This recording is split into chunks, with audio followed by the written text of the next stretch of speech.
The temperature dropped 100 degrees overnight. While the neighbors hadn't even bothered to stockpile a single pack of instant noodles, I had secretly stored away an entire Walmart superstore.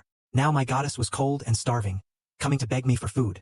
Of course, I refused, because in my last life, when the world froze at -60 degrees, half of the 198 residents in Building 21 starved or froze to death. My stockpile had been more than enough for one person to survive. But then my door was knocked on, and standing there was Fong Yuqing, the woman I had devoted 6 years of my life to chasing. I held out 2 days' worth of food, ready to share it with her. Then 90-some neighbors suddenly surged in from behind her and stripped me of every last scrap of food. Food was scarce and people were desperate. Fong Yuqing, the woman I'd worshipped, was the one who suggested the neighbors beat me to death and boil my ribs into soup. She even blamed me for opening the door in the first place, said I deserved less food for that. I died in agony, consumed by hatred, vowing to return and make them all pay. The very next second, I actually woke up again. I stared at my own hands in disbelief, then scrambled for my phone to check the date. I had traveled back, a full month before the apocalypse began. 1 month from now, the planet Lonstar would be struck by a rogue asteroid. The resulting shockwave would sweep the entire globe, sending temperatures plummeting to -67 degrees Celsius and burying every city on Earth in endless blizzards. Last time, I'd survived by sheer luck using the supplies I'd hoarded from the supermarket. But in the end, my treacherous neighbor and fake girlfriend sold me out. Not only was every scrap of food taken from me, I was butchered and reduced to nothing more than bones for a pot of soup. I clenched my fists and made a silent vow. Every single person who had wronged me in my last life, I would make them pay in this one. But first things first. Before revenge, I needed to stockpile supplies. Without resources, I'd be dead before I even got the chance to settle old scores. Just as I was working out how to hoard enough to last, a blinding flash of blue light surged into my mind. The next instant, my consciousness was transported into a boundless void, an infinite dimensional space stretching millions of li in every direction. I stared at this endless black expanse with wide eyes, hardly believing what I was seeing. The storage space of this scale, I never had to worry about where to keep my supplies again. All I needed now was cash to buy everything I could. I pulled the property deed from my drawer and headed straight for a lending company to mortgage my apartment. The loan officer's eyes lit up the moment they saw my apartment, worth $7 million, and I was willing to mortgage it for just $4 million. They practically shoved the contract at me. The moment I signed and pocketed the cash, I turned to leave. Behind my back, the loan officer was already grinning at his subordinate, whispering instructions. Get on the phone with our overseas contacts right now. A big fish like this, we can't let him slip away. Meanwhile, I was staring at the 4 million yuan that just hit my account and grinning. These people were truly doing me a favor. With this money, I could finally buy all the supplies I needed. But first, my stomach had other ideas. I walked into a 5-star hotel and ordered 50,000 yuan worth of the finest food on the menu. Every dish I hadn't been able to afford in my last life. I ate it all in one sitting. After all, once the apocalypse hit in a month, money would be worthless anyway. And of course, this was the exact moment Fong Yuqing, the goddess I chased for 5 years, happened to spot me. She and her friend immediately assumed I must be some hidden young heir. Without missing a beat, Fong Yuqing flashed me a smile, the kind she'd never once given me before. What a coincidence, Zhang Yi. Where are you headed? Looking at her, the woman who had once ordered my ribs boiled for broth, I calmly pulled out a VIP black card. Just heading to the supermarket to pick up a few things. Sure enough, gold diggers respond predictably to wealth. She immediately offered to tag along. I just smiled to myself. Free labor is free labor, I take it. The two of them watched as I loaded cart after cart with supplies, clearly thinking I was throwing a party. One of them just had to speak up. We've been helping you all day. You better take us out for a nice meal later. The other gold digger heard this and couldn't resist venting her irritation in my direction. A big guy like you, not even lifting a finger, and somehow you're still this demanding. Fong Yuqing quickly stepped in to stop her bestie. Zhang Yi, please don't take that personally. Kaning's just tired. She doesn't mean it. They pushed the carts back to the residential complex together. Neighbors in the lobby stopped to gawk and gossip. These were the same people who would one day come for my ribs. Come the apocalypse, enjoy your fate. One scheming old woman spotted my snacks and immediately sent her grandson to grab them. I stepped forward without a word and snatched everything back. The old woman, furious that her grandson was disappointed, immediately climbed onto her moral high horse. I didn't even dignify it with a response. I turned and walked away. She was practically vibrating with rage as I left. Back upstairs, Fong Yuqing threw me a flirtatious look and asked if she could come in for a while. I shut the door in her face without hesitation. Once those 2 gold diggers were gone, I transferred every last item into my dimensional space. Then I pulled out my checklist. Food checked. Medicine checked. Next on the list, a fortress. I needed someone to build me an indestructible, thermally insulated safe house. I made my way to Zhanlong Security, a company rumored to have built custom-grade shelters for the city's elite. Apparently their clients had lived quite comfortably through extreme conditions, all thanks to the quality of their construction. A manager came out to meet me, I handed over my blueprints. He took one look and his jaw dropped. A safe house built to these specifications would be an absolute fortress, he said, his professional interest fully ignited. I leaned in and asked him directly, Manager, is there any way to get your hands on firearms? He went guarded immediately. I quickly explained I only needed them for personal protection. He relaxed and got back to business. We'll have your safe house ready within 2 weeks. If I hear anything about firearm sourcing, I'll let you know. With shelter secured, I moved on to the next item. I went to a sports club to pick up some cold weather survival equipment. On the way back to the complex, I found my delivery trucks blocked at the gate. Security guard Uncle Yu was holding them up. I hurried over and explained, Uncle Yu, these deliveries are all for me. Please let them through. Fang Yuqing had been watching from the crowd. The scene only deepened her conviction that I was hiding serious wealth. She stepped forward and gave me one of her practice smiles. I didn't expose her little game. After all, I'd need a few pairs of willing hands soon enough. Next stop, Walmart. I was there to purchase bulk quantities of high-potency emergency medicine. The store manager was delighted when I offered double the retail price. Every last bottle of emergency medicine sold to me on the spot. When it was all done, I stood alone in my apartment and gazed at my dimensional warehouse, packed to the brim with food, medicine, and gear. I let myself imagine the comfortable life ahead. Then I heard voices outside my door. It was one of Fang Yuqing's lapdogs, trying to invite her to a concert. She turned him down without a second thought. Worthless, she thought. Then the lapdog spotted me stepping out and immediately tried to perform in front of her. Zhang Yi, you're nearly 2 meters tall and you let a woman carry all those boxes for you? Yuqing's back is probably strained now. You should go apologize to her right now and pull out a few $100,000 to cover her medical fees. Otherwise, I'll make sure you end up in the hospital. I almost laughed. So Fang Yuqing had spread lies and sent this lapdog to squeeze money out of me. She had no idea. The Zhang Yi she knew from before was gone. Faced with this blustering lapdog, I stepped toward him and looked him dead in the eye. You think a dog like you gets to point fingers at me? The moment I moved, the lapdog's entire act collapsed. He shrank back on the spot. Fang Yuqing noticed something had changed about me. Something was different.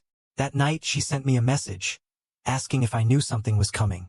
When I kept ignoring her for a while, she grew noticeably annoyed. Her bestie rushed over to comfort her. Stop overthinking it. If something was really coming, there'd be official announcements. Just relax. Only an idiot like Zhang Yi would sell everything and blow it all on supplies. We're not going to fall for that kind of paranoia. Reassured by her bestie, Fang Yuqing finally let her guard down. And just like that, a week flew by. My weapons had been sourced and delivered. Everything was falling into place. The safe house was finished. Bulletproof, blast-resistant glass, and excellent natural lighting. The ventilation system was military grade, capable of filtering every known toxic gas and neutralizing any external chemical attack. The interior heating system was crafted from top-tier insulation materials. Every floor of the building was covered by an integrated surveillance network that gave me eyes on every corner of the complex. The manager watched as I inspected every detail with visible satisfaction. He handed me an invoice with a smile. Please settle the remaining balance within 3 months. He turned and left. The moment he was out of earshot, I smiled to myself. Remaining balance? You'd have to survive long enough to collect it. Right on cue, my water barrel delivery arrived outside. The neighbors burst out laughing the moment they saw the massive water drums. We live in a coastal city. We'll never run short of water here. Most of the building thought Zhang Yi had lost his mind. Only Uncle Yu didn't laugh. He stepped forward and kindly offered to help carry them. I gave him the warmest smile I had. Good old Uncle Yu. Same warm heart as he'd had in my last life. I leaned in close and lowered my voice, telling him what was coming in 20 days. I told him to stock up on everything he could eat and drink. Uncle Yu listened with skepticism. It was a hard thing to believe. I told him to at least grab some instant noodles and bottled water. Nothing to lose by buying a bit extra. He nodded and agreed. That's when one of the other old men came charging over. He grabbed Uncle Yu and dragged him away, terrified that Zhang Yi's crazy talk was contagious. I watched them go and shrugged. I'd done my part. Believe it or not, that's on them now. With 20 days left, I decided to enjoy myself a little. I trained my body and got in some practice with firearms and archery. Time blurred past. With 3 days remaining before the apocalypse, Zhang Yi's eyes had locked onto Walmart's warehouse. He needed everything in it, but he couldn't afford to raise suspicion, so he clocked back in at work early, like nothing was wrong. Then he brewed tea in the break room and laced every cup with sleeping pills. He passed the cups out to his coworkers with a smile. One by one, they drifted off. Then Zhang Yi strolled straight into the warehouse. He stretched out his palm toward the shelves, and everything vanished into his dimensional space. Aisle after aisle. 2 hours of non-stop harvesting. The vast, overstocked Walmart warehouse became a hollow shell. When it was done, Zhang Yi walked back out to the front of the store. He picked up one of the drugged cups and drank it himself. Then he lay down on the break room sofa and let himself go limp. An hour later, a subordinate shook him awake, calling his name with growing urgency. Zhang Yi groaned and blinked open his eyes. The subordinate immediately delivered the devastating news. The entire warehouse had been cleaned out. Zhang Yi shot upright. Panic plastered across his face, his performance impeccable. His phone rang. The company head calling personally. Zhang Yi didn't flinch. He rattled off a rehearsed string of plausible nonsense, stalling for time. 3 more days and the apocalypse would render this investigation moot anyway. But his boss wasn't buying it. Worse, suspicion was beginning to circle toward Zhang Yi directly. Fortunately, Zhang Yi had planned for this. Sir, our warehouse held hundreds of tons of stock. It all vanished in 2 hours. Do you honestly think one person could have pulled that off alone? I think we need to call the police immediately. The manager found the logic reasonable and dropped the line of questioning. He hung up to file a report. The subordinates were visibly shaken. Zhang Yi put on his most reassuring face. Upper management has already contacted the authorities. There's nothing to worry about. We're all doing our jobs here in Shenzhen. We've got nothing to fear. After Zhang Yi's calm little pep talk, his co-workers started to settle down. 3,000 a month. What do we have to be scared of? When the police arrived, they questioned Zhang Yi thoroughly. He cooperated fully, calm, detailed, and cooperative. The officers let him go for the time being, but asked him not to leave the area. They might need to follow up if inconsistencies emerged. Zhang Yi smiled and agreed without hesitation. Of course, I'm not going anywhere. If I ran, that would be admitting guilt. He stepped out into the city streets. Every major news outlet was covering the Walmart disappearance incident. Zhang Yi glanced at his phone and checked the date. 2 days left, he murmured to himself. Just then, something cold tapped the screen of his phone. A snowflake. He looked up.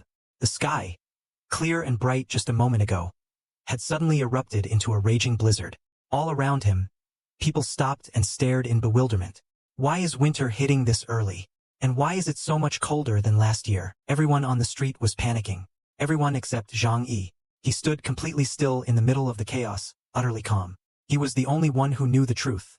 The full global freeze was still 2 days away. This was merely the prelude, the planet bleeding cold before the fatal blow. When the asteroid's shockwave finally hit, temperatures would plummet worldwide and the ice age would begin. Zhang Yi returned home and settled into his chair by the window, watching the snow fall outside. He raised his cup, took a slow sip, and said quietly, "It's finally here." His phone rang. He picked it up. Messages from Fang Yuqing and the neighbors. They were all thrilled about the snowfall. Fang Yuqing had posted a glowing selfie with the snow as her backdrop. Pure delight on her face. Zhang Yi looked at the photo and smiled coldly. "I hope you're still smiling tomorrow. The snow will only get worse for the next 3 months. Temperature dropping to -67 degrees. No supplies, no shelter. Let's see that smile then." By the next morning, every neighbor who opened their front door was greeted by a mountain of snow piled against it. The temperature had already dropped several more degrees overnight. Every trace of yesterday's joy had been replaced with frozen misery. They rummaged frantically for warmer clothes, only to realize they had almost nothing prepared. Meanwhile, Zhang Yi, who had set up his heating system weeks in advance, was sleeping like a king. Then his phone rang. Fang Yuqing. He answered groggily, irritated at being dragged out of a comfortable sleep. "What is it? Why are you calling me this early?" Fang Yuqing heard the cold edge in his voice and paused for a second. She swallowed her pride and put on her sweetest tone. "Zhang Yi, it's so terribly cold outside today. You stocked up on so many supplies beforehand. Did you know the temperature was going to drop like this?" Zhang Yi got up. He walked to the window and glanced outside, then stretched lazily. "Someone mentioned it to me in passing. I didn't expect it to get this severe." The other end of the line went quiet for a beat. Then Fang Yuqing's voice sharpened. "You knew and you didn't warn me?" She caught herself almost immediately. Her tone shifted again, back to honey and sighs. "Io, Zhang Yi. You really could have told me something like this. Now I'm just sitting here freezing. Come on." Zhang Yi let out a cold laugh on the inside. What an actress. If she'd gone into theater instead, what a career she could have had. In the last life, it was her betrayal that got him killed. In this life, she could freeze and starve on her own. Without another word, he hung up. Fang Yuqing stared at her phone, something close to real panic creeping in. Her reliable lapdog had stopped licking her boots, and it was this cold, and she had nothing stored. She had to find a way to get her hands on Zhang Yi's supplies. Zhang Yi, now wide awake and too annoyed to go back to sleep, decided to make the most of it. He'd take a long, hot shower, then pull some prime Wagyu from his dimensional space, along with a bottle of 1982 Bordeaux, and have himself a proper breakfast. He turned on the TV while he ate. The news anchor was already on air, voice tight with urgency. A powerful Arctic air mass has swept across the globe overnight, causing an unprecedented drop in temperatures worldwide. Citizens are urged to stay indoors, keep warm, and avoid unnecessary travel. Zhang Yi listened and felt nothing. This was exactly how the last life had unfolded. His phone buzzed again. Fang Yuqing, sending another message, asking him to deliver food to her. Zhang Yi stared at it in mild disbelief. The audacity of this woman. She knew perfectly well how valuable food was right now, and she wasn't even willing to brave the cold herself to get it. She expected him to just hand it over. A charming request, unfortunately wasted on someone with his memories. This life he would play with her first. Then he'd watch her die slowly in the endless dark of despair. He picked up his steak and photographed it. Fang Yuqing's face lit up the moment she saw the photo. She was right, he definitely had supplies. But then she looked more carefully.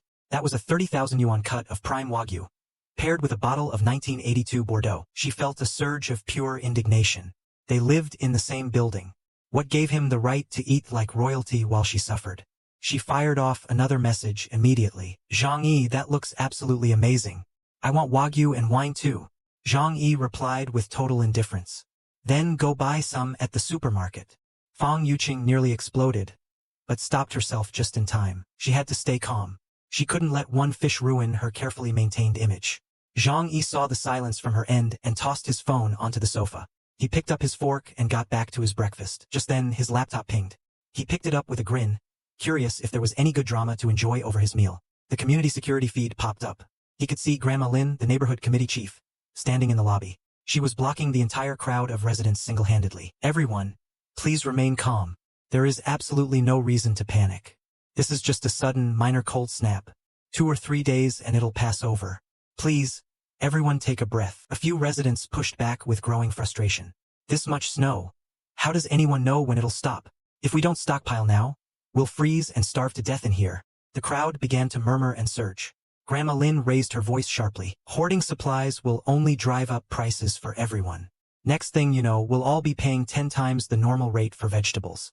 Anyone I catch trying to stockpile is going to be reported for disturbing the market. The crowd fell quiet, intimidated. Zhang Yi finished his breakfast, set down his fork, and strolled downstairs to add some kindling to the fire. Grandma Lin, can any of us really know how long this snowstorm is going to last? If it drags on and people run out of food, can you personally guarantee their survival? Can you take responsibility for that? The crowd stirred again, nodding along. The mood shifted. Grandma Lin shot Zhang Yi a furious glare, grinding her teeth behind her smile. This brat had just humiliated her in front of the entire building, and now he was pinning blame on her. Zhang Yi gave her a cool smile. It's already come to this, and you're still looking for ways to pin labels on people? Don't you think it's time to face reality? Grandma Lin, he didn't wait for her response. He turned and walked away, completely unbothered. Do whatever you want. Starving and freezing isn't going to be my problem. Grandma Lin stared at his back, eyes sharp with malice. Let that boy strut around for a few days. I'll find a way to put him in his place soon enough. Back in his apartment, Zhang Yi lounged back and opened Genshin Impact. He ripped open a bag of chips, leaned into his chair, and sighed contentedly. No social obligations. No work. No people to deal with. This was the life. Then his phone buzzed again. Grandma Lin had sent him a direct order by name to go down and shovel snow. Zhang Yi flatly refused. He knew full well that stepping out in these conditions would be a death sentence.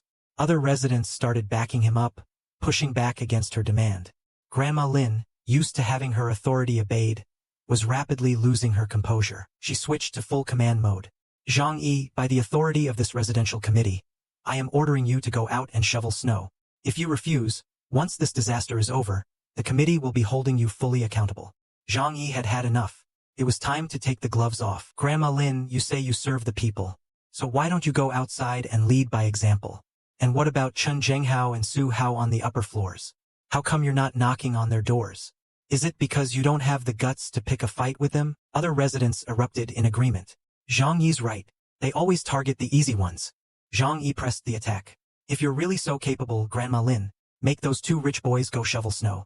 Why is it always the ordinary residents who have to take the heat? Zhang Yi's long-awaited revenge was beginning to take shape. Moments later, Chen Zhenghao showed up at his door to pick a fight. Zhang Yi didn't hesitate. He calmly reached into his drawer and retrieved his compound crossbow. In the last life, Chen Zhenghao was the first person to break down his safe house door, and Su Hao, the other rich second-generation thug, was the very first to draw a blade on Zhang Yi. He had deliberately antagonized both of them in the group chat, knowing they couldn't resist the provocation. With his trap set, Zhang Yi relaxed in his chair and poured himself a glass of wine. "You're not good people, either of you. Come to my door, and I'll finish you." Meanwhile, Grandma Lin was in a tight spot. Zhang Yi had masterfully maneuvered her into a corner. If she backed down now, she'd become a joke. Her authority would collapse completely. Cornered and out of options, she had no choice but to tag Chen Zhenghao and Su Hao in the group chat, politely requesting that they go shovel snow for the community. Chen Zhenghao, who considered himself a local kingpin, read the message with visible disgust. He slammed down on the voice button. He unleashed a blistering tirade at Grandma Lin, leaving her face turning green. Then Su Hao chimed in with his own voice message. "Who do you think you are, Grandma Lin? Running one little neighborhood committee and acting like you own the place? Spending our resident fees on yourself and then daring to boss us around? Know your place." Su Hao wasn't done. He turned his sights on the other residents as well. "I'm sitting on a fortune. I lack nothing. You think I'm in the same boat as you broke people? If you're running out of money, maybe you should have stayed at work longer. Want to earn a living? Go shovel snow yourselves so I can head out and enjoy my day." To drive the point home, Su Hao sent a photo of his lavishly stocked apartment, food and drinks covering every surface. Grandma Lin's head was pounding, but she didn't dare fire back at either of them. Instead, she redirected all her frustration straight at Zhang Yi. Meanwhile, Zhang Yi was calmly cooking lunch when his phone lit up with a message from Grandma Lin. "You troublemaking little rat. Just you wait until this disaster blows over." Zhang Yi picked up his phone and called her directly. "Excuse me, who exactly do you think you are? Don't posture at me. You get pushed around by real power and then you come crawling to pick on the easy targets. What exactly are you trying to prove in my direction? Let me be very clear with you. I'm not someone you want to push. Keep barking at me like a rabid dog, and I'll send you straight to meet the king of hell." Grandma Lin was left too shaken to respond, her entire body trembling. Zhang Yi had barely put down the phone before a knock landed at his door. Chen Zhenghao had come to pay a visit. Apparently Zhang Yi's group chat jab had hit a nerve. Chen Zhenghao stood outside his door with a smug, entitled snarl, demanding that Zhang Yi come out and face him. Zhang Yi wasn't the slightest bit rattled. He reached calmly into the drawer, pulled out his compound crossbow, and quietly slid open the narrow shooting port built into the reinforced door. He raised the crossbow and took careful aim at the figure on the other side. Outside, Chen Zhenghao was still ranting and kicking at the door, completely unaware that a bolt was already locked on him. Zhang Yi considered killing him outright. Then he thought better of it. Letting him die that quickly would be far too merciful. He shifted his aim down to the legs. Chen Zhenghao continued screaming threats outside, promising to beat Zhang Yi within an inch of his life. Then the bolt released, a sharp whistle of air. The next instant, a razor-tipped bolt buried itself deep into Chen Zhenghao's right calf. A blood-curdling scream followed immediately after. The man who had been swaggering and roaring at the door 1 second ago was now on the floor, clutching his leg and howling in agony. Zhang Yi watched the feed and gave a satisfied nod. The crossbow performs nicely. Even if he doesn't die from the wound at this temperature, he's done for. In negative 70-degree conditions, an untreated puncture wound would lead to infection within hours. With no medical help available, Chen Zhenghao would spend his remaining days suffering through cold, rot, and pain. A slow, agonizing end. Chen Zhenghao was already dragging his shattered leg toward the elevator, desperate for any kind of treatment. But even as pain consumed him, rage was burning hotter. He replayed what just happened. The man behind that door was unhinged. That lunatic fired at me like he actually wanted me dead. The elevator arrived with a ding. Chen Zhenghao stabbed at his phone to call an ambulance. No one picked up. Of course they didn't. No vehicle on Earth was getting through this blizzard. After sitting in pain for a long, frustrated moment, Chen Zhenghao made his decision. He would have to do this himself. He pulled out a knife, a bottle of rubbing alcohol, and a basic first aid kit from his drawer. His plan: cut the fletching, push the bolt through from the other side. But the temperature had already frozen the wound solid around the shaft. The scissors couldn't cut. Chen Zhenghao stared at his mangled leg, jaw set. He picked up a pair of pliers. No anesthesia, no hesitation. With a sickening crack, the bolt was ripped free. Our brave boss Chen's exact feelings on this experience. Absolutely invigorating. He lay on his sofa, sweating and gasping through gritted teeth. Then, through the haze of agony, he grabbed his phone and posted a sarcastic thank you to the building group chat. "Zhang Yi, you really outdid yourself sending me such a generous gift. In the middle of a blizzard. A present this meaningful. I will repay it in full, I promise." Zhang Yi replied with gracious calm. "No need for gratitude, Brother Chen. Next time you stop by, I'll make sure you leave with a few extra pounds of the same."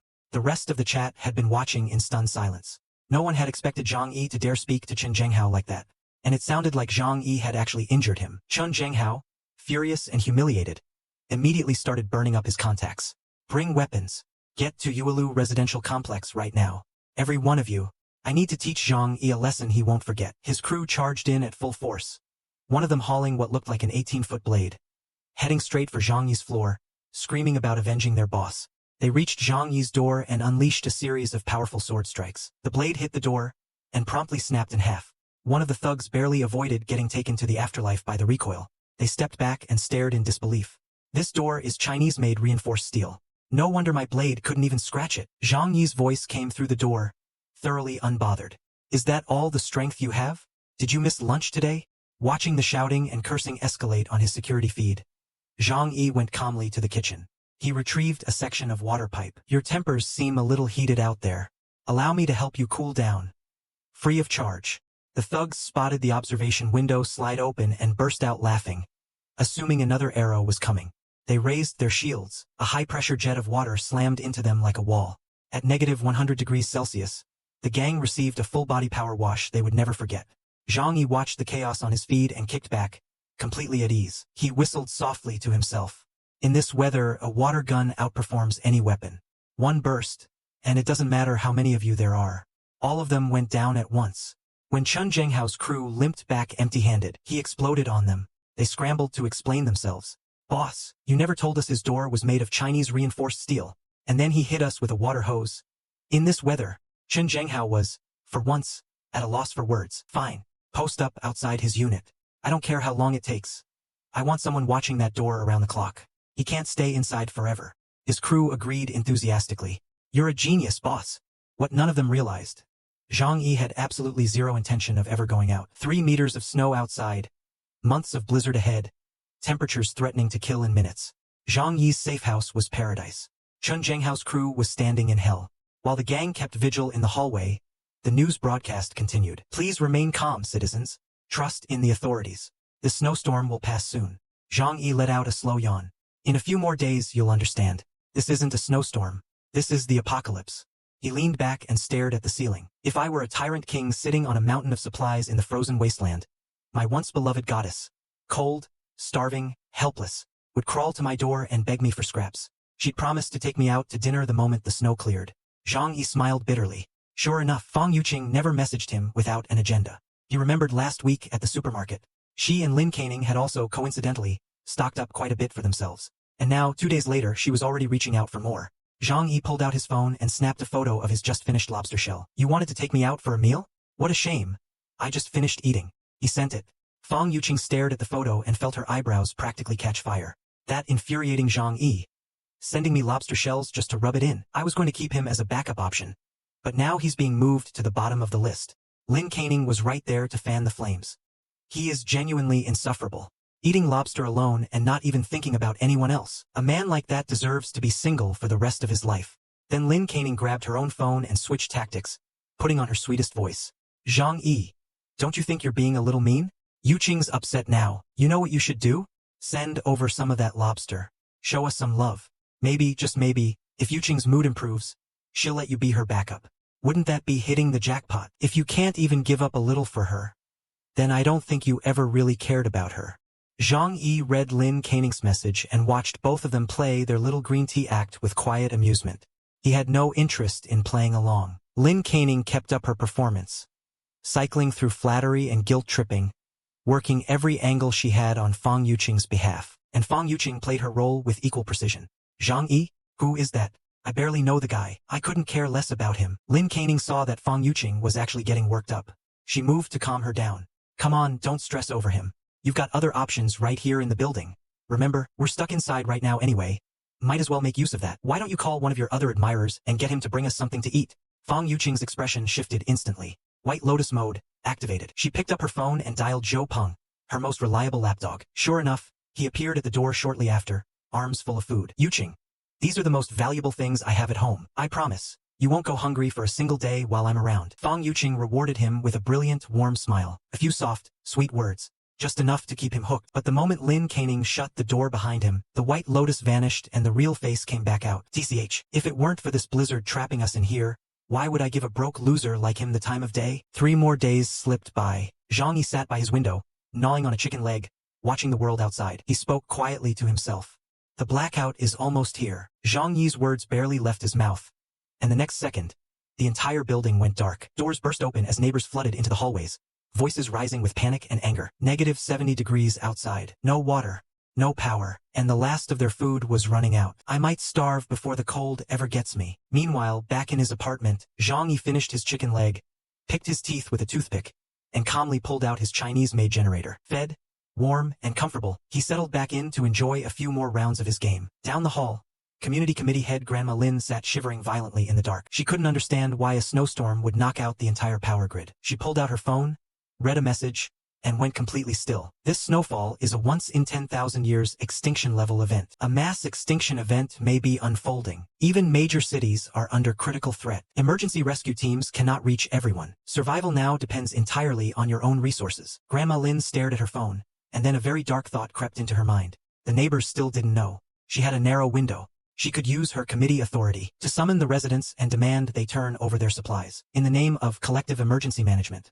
Of course, as long as she and her grandson survived, the rest of the building could perish. She wouldn't lose any sleep over it. She drafted a message to the building group chat: calm, authoritative. Everyone please remain calm. Repair crews are already working to restore power. This is an emergency situation. Police have confirmed that all authority in the area has been delegated to the residential committee until further notice. Anyone who does not comply will be subject to law enforcement action. Su Hao dismissed it without a second glance. Still playing hall monitor. Boring. Fang Yuqing and Lin Caning exchanged a worried look. Chun Zhenghao, already furious and in pain, read the message and felt his blood pressure spike. She solves nothing and spends all her time issuing orders. Zhang Yi read the group chat and felt a wave of cold familiarity. This was exactly how it had started in the last life. The same tired playbook. The same power grab. He hadn't planned on engaging with this old woman at all, but it seemed she had already set her sights on him. She remembered he had stockpiled a significant amount of supplies. She wanted him to set an example, to be the first to hand over his goods. Zhang Yi's face went cold. Last life, the same woman had orchestrated the looting of his resources. He'd even given her a little food out of goodwill. And in the end, she'd opened the gate and let the wolves in. His death in the last life, in no small part, could be traced back to her. This time, he knew better. Did she honestly think he'd fall for the same trick twice? Zhang Yi typed his response without hesitation. Wonderful news, Grandma Lin. After you've collected everyone's supplies, please make sure I get a generous share. Grandma Lin nearly shattered her phone in her hand when she read that. He was pretending to have nothing? She wanted to scream. But one glance at her hungry grandson sitting beside her and she held it together. She needed his supplies. She had to keep playing the game. If I don't get my hands on something within the day, we both starve. She softened her voice into something warm and gentle. Little Zhang, I saw you bringing in all those supplies just a few days ago. How could you possibly have nothing left? Just hand everything over to Grandma. It's the right thing to do. Zhang Yi continued his performance without missing a beat. Grandma, I promise I'm not lying. There's genuinely nothing left at my place. You're our committee head after all. Why don't you bring some supplies over to me first? Lead by example. Show us all how it's done. Grandma Lin's patience snapped. Her tone turned lethal. Zhang Yi, you dare openly defy a direct order from me? You have 1 hour to hand over your supplies. After this disaster is over, I will personally see that the committee deals with you. Zhang Yi laughed. He wasn't going to indulge this nonsense. You run one little residential committee, and you think that makes you the law? Throwing your weight around a quiet, obedient residents is one thing, but don't actually start believing your own authority. You think you have real power? Then come knock on my door. If you're as capable as you claim, come here and try to take it. I'll be right here waiting. He ended the call. Grandma Lin felt like her lungs were about to explode. That insufferable Zhang Yi, constantly working against me. I'm the leader of this community. Is there seriously no way to bring him to heel? What if I got the whole building to turn on him? She thought about it for a moment, then dismissed the idea. If she stirred the residents up against Zhang Yi, they'd all stop handing over their own supplies too. One problem at a time. Swindle whoever she still could. And to everyone's disbelief, under Grandma Lin's combination of threats and false authority, some residents actually did hand over their supplies. The average household in the building had maybe 3 to 5 days of food stored at most. In this cold, they'd burn through it even faster. But if they wanted to be fooled, there was nothing more to say. 2 more days came and went. Grandma Lin still hadn't distributed a single thing. Voices of doubt started rising in the group chat. She read the messages with a smug smile. The corners of her mouth curled upward. What a bunch of idiots. I worked hard to scam all this food from you, and you expect me to hand it back? Keep dreaming. You're delusional if you think that's happening. Her phone rang. Grandma Lin scoffed without even looking. Probably another one of those naive residents calling to ask about the distribution. She was in the middle of mocking them internally when she finally looked at the screen and froze. Every trace of smugness vanished from her face. Chen Zhenghao. Why was he calling her now? Her curiosity overrode her wariness. She picked up. What she heard made her stomach drop. Chen Zhenghao was calling to announce. He was coming for the supplies she had collected. You cannot take those, she blurted, scrambling to argue. Those supplies are set aside for emergency distribution to everyone. They belong to the whole community. Her grandson sat right beside her, calmly eating chips. Chen Zhenghao had zero interest in her protests. He'd already said what he came to say. His crew kicked the door open and stormed inside. Grandma Lin lunged forward to stop them. Chen Zhenghao didn't hesitate. He slapped her hard across the face and sent her sprawling to the floor. Old woman, that's what you get for scamming your own neighbors. I'm just serving justice on their behalf. Zhang Yi was eating ham strips on his end, watching Chen Zhenghao's home invasion play out live on his security feed. He thought of all the neighbors who'd been swindled by that old woman. He hit record and prepped a post to the building chat. Let everyone enjoy the show, and let them understand something important while they're at it. In the apocalypse, no one is your friend. Back on the feed, Chen Zhenghao had knocked Grandma Lin to the ground. He turned to his crew with cold authority. A single order. Search every room. Anything edible, anything drinkable. Take it all. Grandma Lin dragged herself across the floor, sobbing. Please, please don't take everything. My grandson and I will die without this food. We'll starve to death. Please. Chen Zhenghao looked down at her without a shred of feeling. Not my problem. Move. She kept clinging to him, refusing to let go. Chen Zhenghao, out of patience, drove a hard boot straight into her face. She hit the floor and didn't move. She'd landed at her grandson's feet. The impact knocked her unconscious, dropping her right in front of the boy. The next second, little Suinhu grabbed a small kitchen knife. You evil people. Get out of here. He launched himself at the nearest thug. Before anyone could react, Suinhu drove the blade straight into a thug's backside. The man let out a strangled howl of pain and humiliation. He looked down in disbelief at the small child behind the knife. The humiliation was too much. His rage maxed out completely. With a roar, he drew back his foot and kicked Suinhu with everything he had. The boy flew into the wall and crumpled to the floor. He slid down the wall and crumpled motionless to the ground. His eyes rolled back. He was out cold. The rest of the thugs doubled over laughing. The man who just kicked a child into a wall puffed out his chest with actual pride. Brothers, be honest with me. Was that 180 flying kick not absolutely clean? Grandma Lin, who had been very convincingly playing dead until this moment, finally moved. Suinhu was hurt. She couldn't pretend anymore. She crawled desperately across the floor toward her unconscious grandson. She gathered the boy in her trembling arms, hands shaking uncontrollably. Chen Zhenghao and his crew watched without a trace of guilt. Neither of them deserves sympathy. This is exactly what happens when you steal from your neighbors. With that, they walked out laughing, looted supplies in tow. Zhang Yi saw that the show had reached its natural conclusion. He uploaded the recording to the building group chat. The residents watched it in full and erupted with praise. Boss Hao absolutely handled that. What a legend. Zhang Yi shook his head slowly. They watched the whole thing and still completely missed the point. Chen Zhenghao raided Grandma Lin's unit today because he felt entitled to. What makes anyone think he'll stop there? If he's hungry tomorrow, he'll kick in your door next. Think about that. He sighed. Not my problem anyway.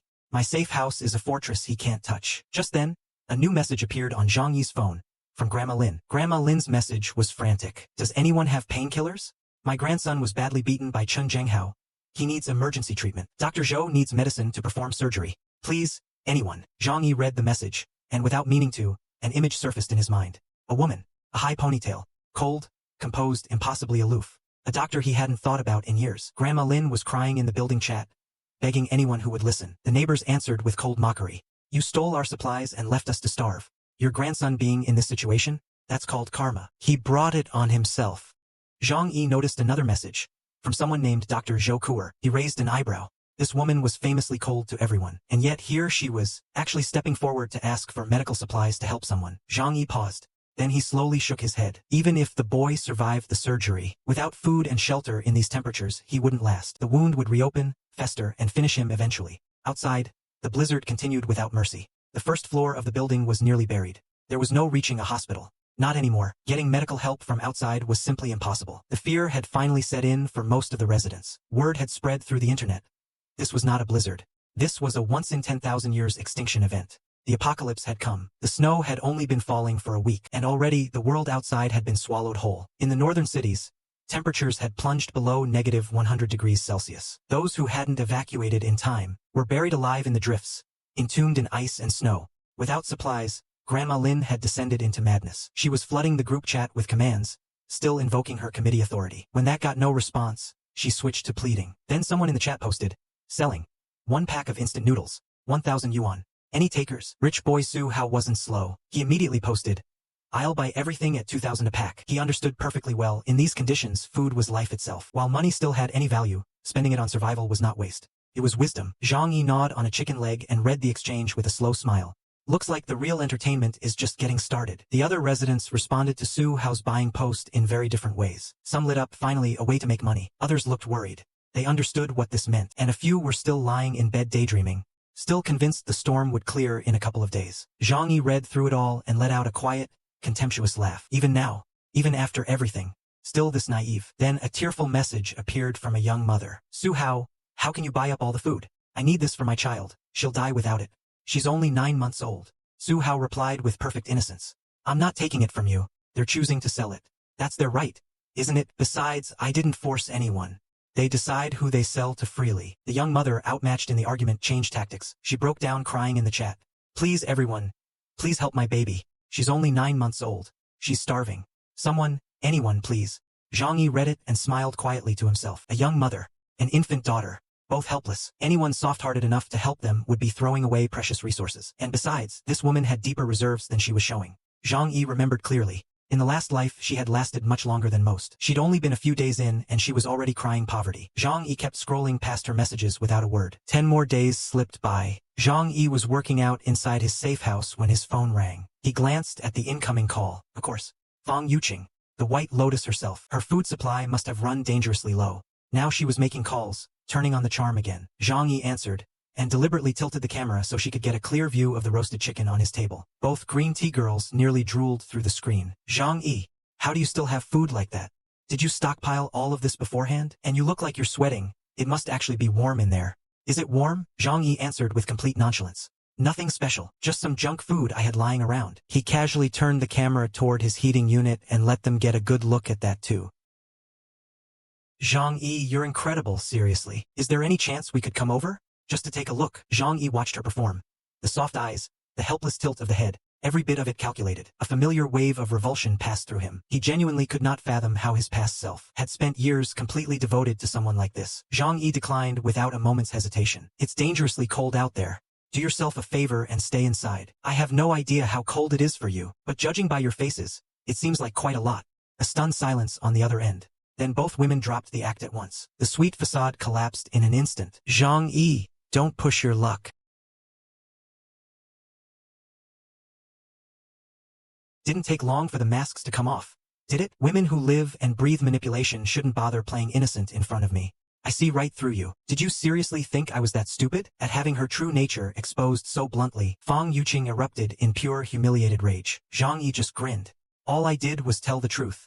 Why are you getting this upset? Did I hit a nerve? Was that too close to home? Fang Yuqing's language became decidedly unprintable. Zhang Yi had heard enough. He had better things to do with his time. He ended the call without ceremony, and the furious goddess, with nowhere to direct her rage, took it out on her phone, slamming it against every surface within reach. That insufferable Zhang Yi. My own backup plan just turned around and humiliated me to my face. Lin Caning wasn't exactly being supportive. Well, maybe if you hadn't overplayed it, we'd already be inside his apartment right now enjoying everything he has in there. And now look at you. Got your mask ripped right off. Maybe look in a mirror before trying that face on someone again. Did you really think any man was that desperate for you? Predictably, the two women immediately launched into a full-blown physical altercation. Meanwhile, Zhang Yi leaned back with a glass of red wine and watched the news with perfect serenity. The broadcast brought more grim updates about the outside world. Due to the catastrophic temperature drop, every major power station had been paralyzed or destroyed. To meet the most basic power needs of the population, electricity would be restored daily between 1 and 2 o'clock in the afternoon. However, the maximum available power output is currently only sufficient to support mobile phone charging and electric kettle use. Well, they've finally stopped pretending. I was wondering how long they'd keep up the act. Zhang Yi picked up his tablet and scrolled through the building group chat. It was almost unbelievable. Even now, knowing this was the end, some people were still trading life-saving food for money. Were they so addicted to wealth that they'd rather have full pockets in a dead world?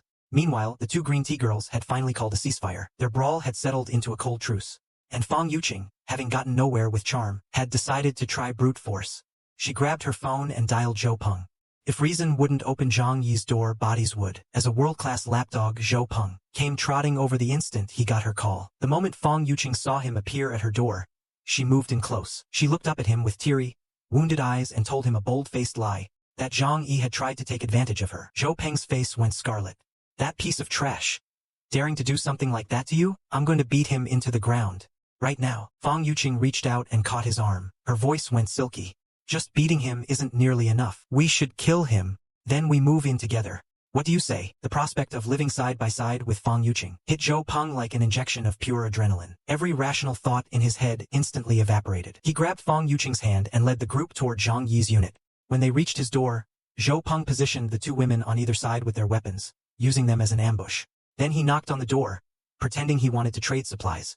Zhang Yi heard the knock and calmly pulled up his security feed to check. He saw both green tea girls pressed flat against the walls on either side of his door, weapons raised and ready. A cold rage ignited inside him. I hadn't even been planning to do anything to you people, and now you come here looking to murder me first. Zhang Yi moved calmly and decisively. He retrieved the water pipe and got it into position. Outside, Zhou Peng raised his voice with false friendliness, calling out that he had supplies to trade, urging Zhang Yi to open the door. Zhang Yi played along perfectly, chatting back through the door as if considering it, while he checked his kitchen pipe one last time and aimed it at the observation port. Zhou Peng heard Zhang Yi's voice coming back through the door. A cold smirk spread across his face. He was already convinced Zhang Yi had taken the bait. He leaned in and urged Zhang Yi to hurry up and come open the door. Inside, Zhang Yi was fully ready. He slid the water pipe into position at the observation port. The trio outside heard a sound.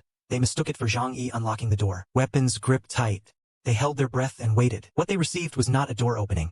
It was Zhang Yi's kitchen wastewater. The moment Fang Yuqing and Lin Caning realized what was hitting them, they unleashed a chorus of pig slaughter screams and collapsed to the floor in convulsions of dry heaving. Zhou Peng, absolutely livid, lost all composure. He grabbed the kitchen knife and hammered it against the door in a frenzy. From inside came the sound of Zhang Yi's thoroughly delighted laughter. How did you enjoy my kitchen water? Good flavor. Was it to your taste? All three of them realized at once. Zhang Yi had been watching them from the start. Zhou Peng was grinding his teeth in helpless fury. The act was done. He dropped all pretense, raised the kitchen knife and swung at the door. The blade struck the reinforced door, and did absolutely nothing. The rebound shook the knife right back into his hands so hard it left his palms ringing. He slumped to the floor, clutching his hands and moaning. And with that, both women made their decision without a second thought. They turned and sprinted back to their own unit, abandoning Zhou Peng where he lay. Zhang Yi grinned to himself. Truly worth every yuan I spent building this safe house. As long as I stay inside, nothing can touch me. Stay in here and watch them all slowly fall apart. All I have to do is wait. After finally driving off the green tea duo, Zhang Yi settled in for what he hoped would be a peaceful sleep. He was jolted awake by a sharp crack, unmistakably a gunshot. His pulse didn't quicken, but he was wide awake now. Zhang Yi was no longer calm. He sat bolt upright. He snatched his tablet from the nightstand, fingers flying to pull up the surveillance feed, impatient to see what was happening. What he saw on the monitor made him pause, and then exhale with a cold, contemptuous laugh. Qin Zhenghao, still breathing, apparently. Remarkable. Zhang Yi had expected him to be long dead by now. Someone must have treated his wound. Zhang Yi also noticed something new. Blocks of ice stacked near the building entrance. Ever since the water supply cut out, the residents had been going out daily to chip snow and ice from the drifts, then melting it down for drinking water. And Qin Zhenghao had spotted this routine as an opportunity. So the third-floor residents got hit. He watched them on the feed, lost their supplies, and took a bullet on top of it. Even if the wound isn't fatal, they won't hold on for long. And Qin Zhenghao, fresh off the robbery, had already paused to take some triumphant photos. He sent them to the building group chat.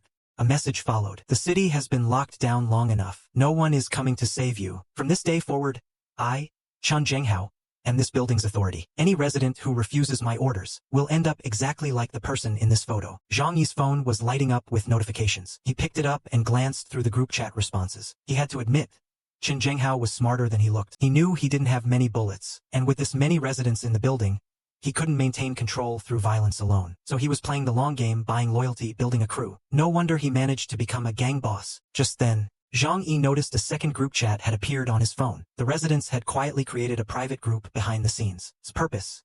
To figure out how to deal with Qin Zhenghao. Zhang Yi read through the discussion for a while, and found, predictably, that not a single person was willing to actually take the lead. The picture finally became clear to him. Every one of them had shown up to talk. None of them had any intention of acting. Then, Uncle Yu spoke up, the retired soldier. His voice was steady and decisive. We can't keep letting them terrorize everyone like this. At this rate, they'll pick us off one by one. I'm willing to take point. I'll lead the charge. Everyone follow me. We move together. Who's with me? A wave of enthusiasm erupted from the residents. One offered to lend weapons, another threw out ideas, and yet, not one person offered to physically stand beside Uncle Yu. Uncle Yu stared at the chat, completely dumbfounded. He typed again. Chen Zhenghao has 5 or 6 armed men in there with him. They have firearms. I need at least 15 or 20 people willing to physically go in with me. I can't take on a gun crew by myself. Before anyone could respond, one of the women in the chat launched an unprovoked attack. Uncle Yu, how do we know you're not going to betray us? What if you bring everyone with combat ability straight to Chen Zhenghao's side, and leave the rest of us helpless? Then what? The same woman then transformed into a full online troll. She turned her venom on the male neighbors, hurling insults at anyone who hadn't committed to the fight. She didn't have to wait long for consequences. Chen Zhenghao's crew found her unit. They kicked her door off its hinges and helped themselves. Her fate that night was one no one deserved, and even as it happened, part of her still couldn't fully grasp the danger she was in. She was still shouting insults at the men in the group chat, calling them cowards, right up until the end. Uncle Yu watched it all unfold. He sat down and let out a long, exhausted sigh. Zhang Yi cooked his lunch and read the group chat at the same time. He exhaled slowly. I set my expectations too high for these people. Even now, when survival itself is at stake, they're still scheming against each other. People like this deserving their fate, that's not dark. That's just honest. Meanwhile, Chen Zhenghao was barking orders at his crew with his gun out. Move faster. Get those bodies outside and set them up as reserve supplies. Why is everyone moving like they're half dead? One thug hesitated and spoke up carefully. Boss, maybe we don't have to go this far just yet. The other residents probably still have food. We shouldn't be doing this to our own guys. Chen Zhenghao turned slowly. He raised the gun and placed the barrel at the thug's temple. The barrel of the gun now rested between the man's eyes. Are you saying you want to end up like them? 2 pounds of cold sweat materialized on the thug's body instantaneously. With shaking hands, he went and dragged the already dead thug toward the door and threw him out. You're right, boss. They're already gone. They belong to the cold now. Leaving them outside in this temperature. Who knows? They might buy us a few extra weeks of survival. Chen Zhenghao gave a satisfied nod. Good. Glad you understand. It would have been a waste if all that loyalty I showed you went unappreciated. A short while later, the whole group moved toward the unit of the woman who had been insulting everyone online. Chen Zhenghao muttered under his breath as he looked at his own men ahead of him. If I didn't have this gun, half of these men would have turned on me already. They need a taste of the reward before they'll fully commit. Give them something worth protecting. Then we're truly in this together. Back on Zhang Yi's security feed, he had spotted the body Chen Zhenghao's crew had dumped outside the door. He understood immediately, even by apocalypse standards. This man is ruthless. He's using his own thug as emergency rations. Not my business, honestly. But if he comes to my door again, I'm not giving him a warning shot this time. I'll put him down permanently. Meanwhile, the woman who had been insulting everyone in the group chat was now screaming desperately for help in that same chat. All her earlier arrogance had vanished completely. Not a trace of it remained. The neighbors she had been mocking moments ago responded with cold silence or worse, mockery. She broke down sobbing. You can't even protect one helpless woman. What kind of men are you? You're all spineless cowards. You don't deserve to call yourselves men. Meanwhile, the 2 green tea girls were pale with fear. We need to get into Zhang Yi's place now, or we'll end up exactly like her. If we don't find somewhere safe soon, we'll end up like Lu Tian, shared against our will by Chen Zhenghao's entire crew.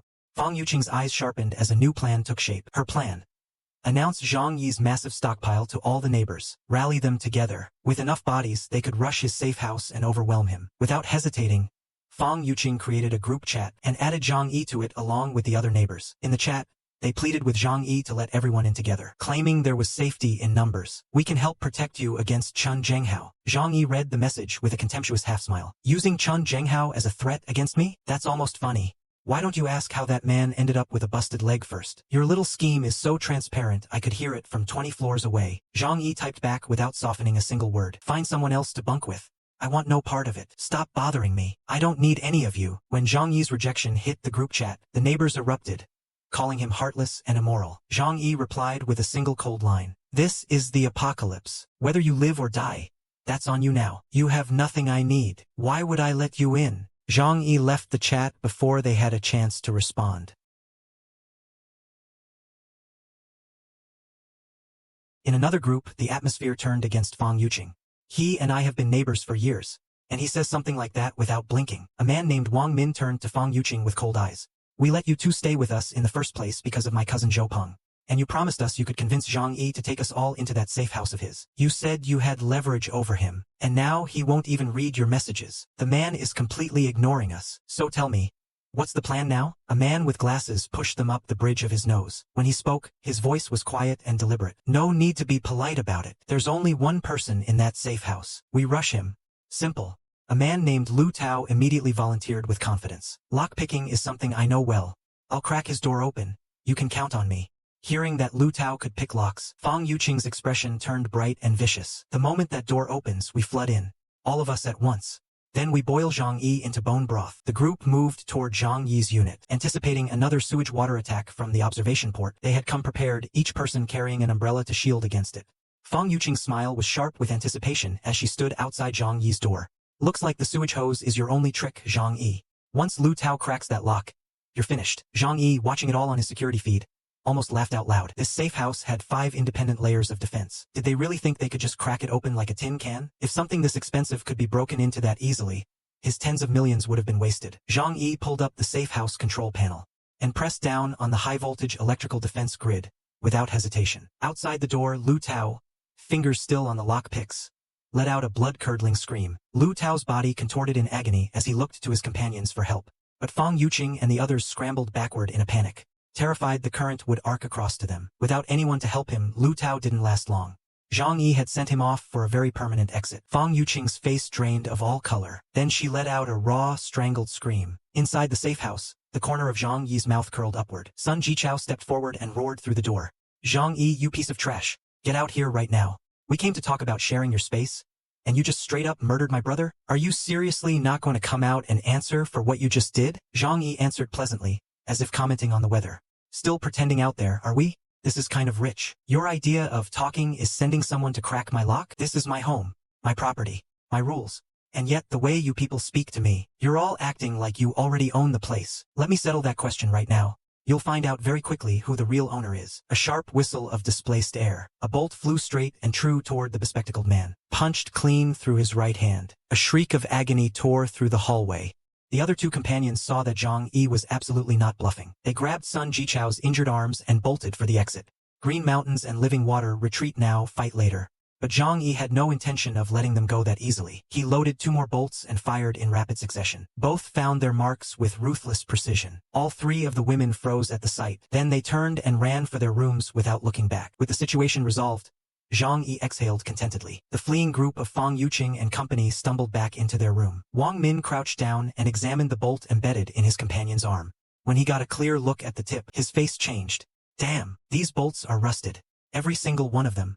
Sun Jichao heard that, and his expression darkened into pure cold fury. That vile son of a...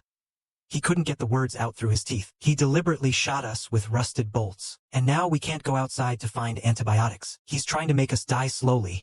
In misery. The moment Sun Jichao truly understood what was happening to his body, the first real fear he had felt in a long time crept in. Wang Min, past the point of words, said nothing. He stood and walked directly toward Fang Yuqing and Lin Caning. He gave Fang Yuqing 3 consecutive hard slaps across the face. You poisonous green tea. This is entirely your fault. You told us all he only had that stupid sewage hose. So why did he have crossbow bolts? And you too. Did you already know about this? Is that why you made sure to stand so far back? Fang Yuqing looked wounded and put upon. How was I supposed to know? The last time we were there, he only threw filthy water at us. He didn't shoot any arrows at us then. And like clockwork, Zhou Peng lapdog till the end, stepped in front of Fang Yuqing the moment he saw her looking upset. He was ready to defend her. Understood. Yuqing is telling the truth. I'll vouch for her. She genuinely didn't know. Wang Min looked at his useless cousin and was already raising his hand again, when Sun Jichao stepped in and held him back. Wang Min attended to the wounded as best he could, then pulled out his phone and called Dr. Zhou Kuer. They needed a surgeon now. She arrived quickly, composed, efficient. Wang Min rushed to her side the moment he saw her. Dr. Zhou, everyone's life is in your hands now. Please. You're the only one who can help us. Dr. Zhou Kuer examined Zhou Peng's wound with precise, clinical hands. Then her brow furrowed. Another arrow wound? Her voice was calm but slightly puzzled. Wang Min caught that.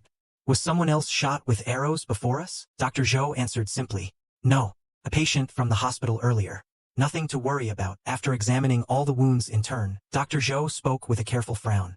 The injuries are too severe. Without proper surgical equipment, I can't guarantee anything. Zhou Peng burst into tears at those words. If you can only treat the surface, the wounds will still fester and get infected.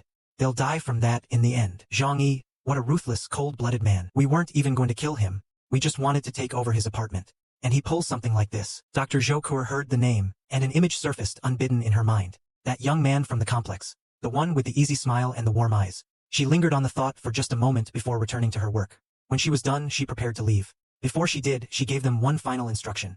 Without medication, do not remove the bolt shafts under any circumstances. Pulling them out will make things dramatically worse. I need you all to understand that. Something clicked in Fang Yuqing's mind the moment she heard it. She called out to Dr. Zhou before she could leave. Zhang Yi has medicine in there. About a month ago, he bulk purchased large quantities of emergency medicine. Dr. Zhou heard this and found herself agreeing.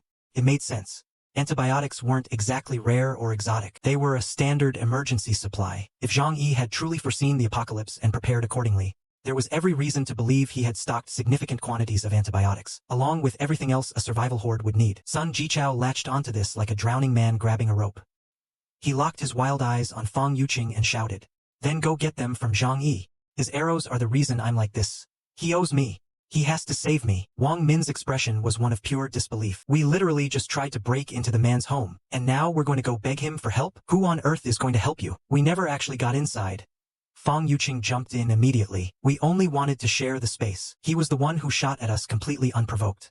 We're clearly the victims here." Dr. Zhoukur had the expression of someone trying very hard not to respond to that. Every trace of her usual composure was strained by sheer disbelief at the logic. Wang Min decided to skip over Fang Yuqing's argument entirely. He pointed directly at her. "Since you can argue so convincingly, then this job belongs to you. If you can't bring back medicine, you can die with everyone else." The three injured men agreed completely. This was Fang Yuqing's scheme that got them into this mess. Fang Yuqing felt the walls close in around her. Even Zhou Peng, her most loyal lapdog, pressed her gently. "Yuqing, do this for all of us. When we're better, we'll be able to protect you properly." Fang Yuqing's face was a battlefield of conflicting emotions. Zhang Yi had humiliated her thoroughly, repeatedly, but with everyone pushing against her, she had no choice but to give in. She retreated to a corner of the room with her phone, and with profound reluctance video called Zhang Yi. The moment Zhang Yi picked up, Fang Yuqing immediately dissolved into tears. They streamed down her face without warning. "Zhang Yi, Zhou Peng and the others are dying. Can you please help them? Please, just this once." Zhang Yi gave a cold laugh in response. "Did the cold freeze your brain? People die. That's just how it is. It was always going to happen eventually. Did you seriously think any of you were going to survive this apocalypse? The city is sealed under ice. This building has become its own tomb. Even if you manage to keep breathing for now, Chun Zhenghao will get to you eventually if the cold doesn't first. And if somehow Chun Zhenghao doesn't finish you, starvation will." Fang Yuqing decided it was time to go full performance. "Zhang Yi, I know I was wrong. Everything before, it was all my fault. I'll be different. I swear I'll change. Please just forgive me. I'll do anything you ask. Zhou Peng and the others, you're the one who shot them. They have no medicine to treat the wounds. They're going to die in agony. I know you bought a lot of medicine beforehand. The injuries are from your arrows. You're responsible. Please, just lend us a little. Please. We promise we'll never bother you again." Wang Min had run out of patience. He grabbed the phone from her hand. "Zhang Yi, leave room for mercy. Don't be so absolute about this. You might need our help one day. Don't burn every bridge. How are you planning to hold off Chun Zhenghao by yourself?" Zhang Yi let out a cold, mocking laugh. "Take a guess.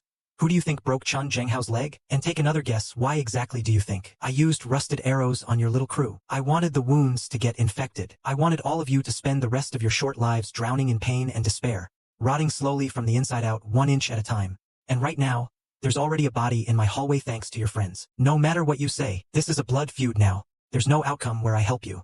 Even the biggest idiot alive wouldn't give medicine to the people who just tried to kill him." Wang Min swallowed hard. He opened his mouth to try again, but Zhang Yi cut him off before he got a word out. "That said, I could consider letting Yuqing come in alone. We had something between us once. That counts for a little." Fang Yuqing's hand snapped out and snatched the phone back, her voice bright with sudden hope. "Zhang Yi, do you really mean that? If you let me in, I'll do absolutely anything you ask. Anything." Zhang Yi smiled to himself. His little strategy was working even better than expected. The divide and conquer was already taking hold. He let a small, warm smile into his voice. "All right then. Come on over." Fang Yuqing nearly launched herself off the ground with excitement. Lin Caning lunged forward, desperation written all over her face. "Yuqing, you have to take me with you." Fang Yuqing walked past her without a glance. Then Zhang Yi's cool voice floated through the phone again. "Oh, and Yuqing?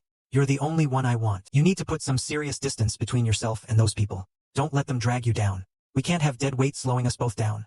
Can we?" At this point, Fang Yuqing had zero concern for Wang Min or anyone else in that room. She nodded eagerly and said yes without hesitation. Then she spun around and ran straight for the front door. Zhou Peng, Wang Min, and the rest were left standing in stunned silence. Lin Caning lunged forward and grabbed Fang Yuqing's arm. Fang Yuqing spun around, and her face was something ugly to behold. "Get your filthy hands off me and get out of my way. I'm going to live a good life. Don't you dare stand in my path. I am done with this. I am done with all of this. I refuse to sit here and wait to die." Wang Min felt something ignite in his chest.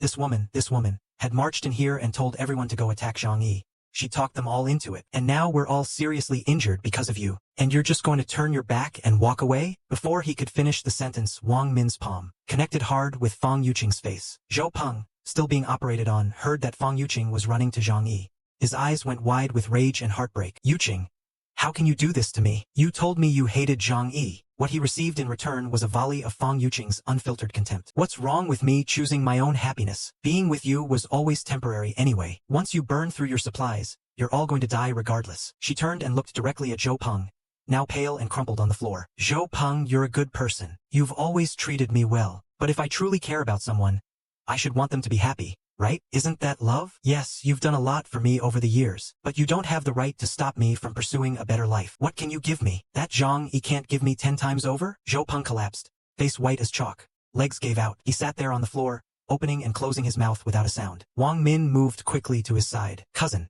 don't waste any more emotion on a woman like her. Right now we focus on healing. That's the only thing that matters." Fang Yuqing had already finished what she wanted to say. She turned her back on all of them and walked. Her best friend and roommate Lin Caning saw her going. She sprinted over and tackled her from behind, bringing them both to the floor. "You selfish witch. You are not leaving me behind. If I can't have it, neither can you." Blocked and pinned, Fang Yuqing collapsed into furious, helpless sobbing. Wang Min helped Zhou Peng up and kept talking. "Cousin, you saw it yourself just now. That woman thinks only of herself. She's never once cared whether any of us live or die. Lin Caning, keep a close eye on her. Do not let that woman out of your sight." Then Dr. Zhou Kuer spoke up quietly. "I've done everything I can with the wounds for now, but without proper medication, there's a high likelihood the infections will still spread. Prepare yourselves for the worst." Just then, Sun Jichao had a new idea, a vicious one. Leak the news of Zhang Yi's massive supply stockpile to everyone in the building. Once the whole floor knew what he was sitting on, hundreds of residents, plus Chun Zhenghao's crew, tearing down one man's door with that many bodies would be trivial, and they'd get their cut of the spoils in the process. Fang Yuqing exploded the moment she heard it. "How can you be this despicable? If you destroy Zhang Yi, what's going to happen to me?" Wang Min raised his hand again, already moving toward her, when Zhou Peng, still on the floor, reached up and stopped him. "Cousin, don't hit Yuqing. She doesn't love me now, but sooner or later she'll see who I really am." He turned his pathetic, loyal gaze on Fang Yuqing. "Yuqing, don't be afraid. As long as I'm here, no one will hurt you." Wang Min felt his back teeth grinding. What a hopeless lapdog. He's going to let this leech bleed him dry until there's nothing left. That woman is going to be the death of him. Guaranteed. Wang Min acted without wasting another second. He broadcast Zhang Yi's supply information to the entire building. "Attention, all residents.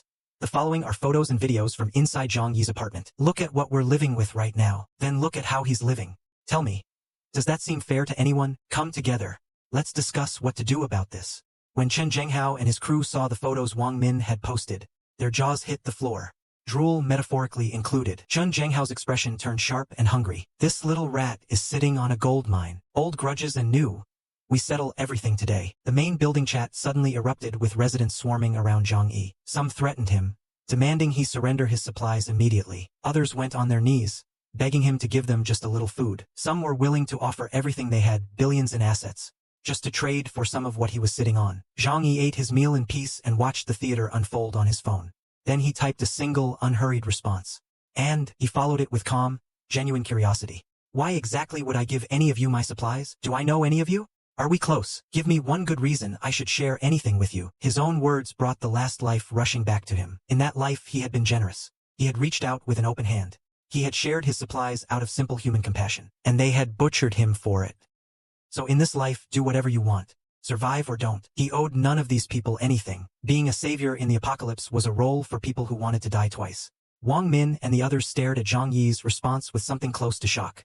Is this man genuinely not afraid of anything? He's taunting the entire building. Right now.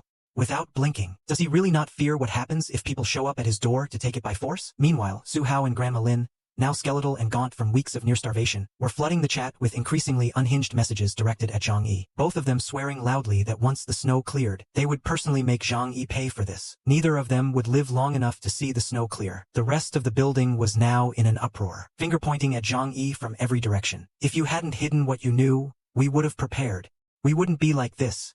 Everything that's happened to us is because of you. Zhang Yi looked at the wall of angry faces on his screen, reached over to his side table and picked up a bottle of 1982 Bordeaux. Then he set his phone face down on the table and let them scream at each other. He carried his wine to the window, and he stood there, quietly taking in the snow-covered world outside. Something stirred in him, looking out at the frozen landscape, being locked inside day after day. Even paradise could start to feel like a cage. It would be nice to get out there, to actually move through it. Then it hit him.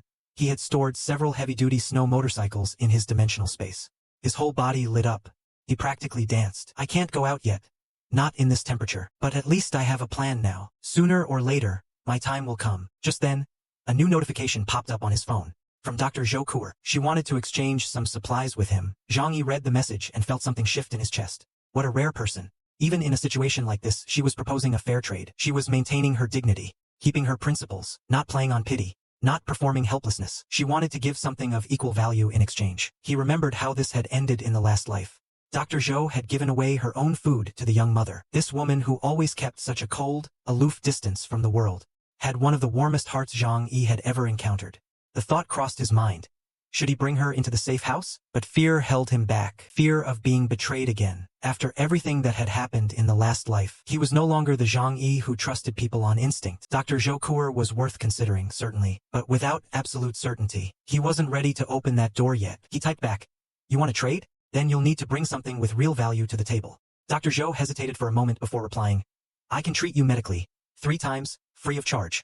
Would that work?" A pause. Then quietly, "I'm not sure how much longer I can hold on." As she sent that last line, her face flushed red. "I really am at my limit." The admission had barely left her when the warmth rose to her cheeks again. Zhang Yi thought it over and replied, "I'll give you food and medicine, but there's something I need from you in return." Dr. Zhou agreed without hearing the terms first. Zhang Yi continued, "It's not a complicated ask. I can see the neighbors are about to make their move against me.